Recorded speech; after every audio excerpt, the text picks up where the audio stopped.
रामायण की कहानी माता सीता की अग्नि परीक्षा को लेकर सच्चाई बहुत कम लोग जानते हैं।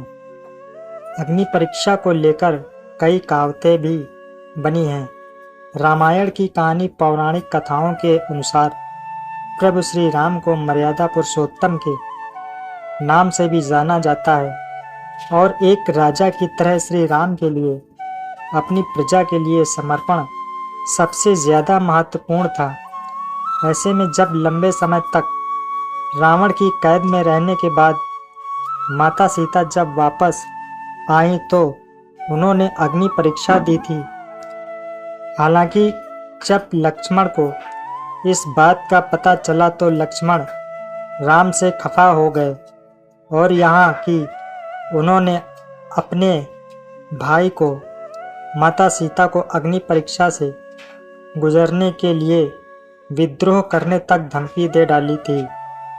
इसके बाद राम ने लक्ष्मण को बताया कि असल में वे ऐसा इसलिए कर रहे हैं ताकि असली सीता को हासिल कर सके।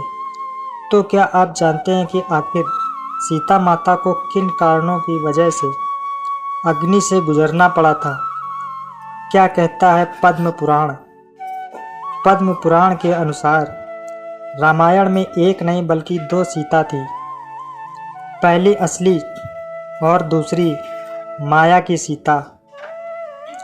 इसकी कथा के अनुसार एक बार लक्ष्मण जी जब कंदमूल फल लेने वन को गए हुए थे तब प्रभु श्री राम ने माता सीता से कहा कि जब मैं नरलीला करूंगा और जब तक मैं राक्षसों का विनाश करूंगा तब तक आप अग्नि में निवास करें।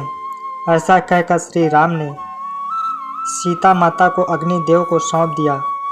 इसके बाद असली सीता जी की जगह माया की सीता प्रकट हुई। इस तरह जब सीता जी का अपहरण हुआ तब वो माया की ही सीता थी।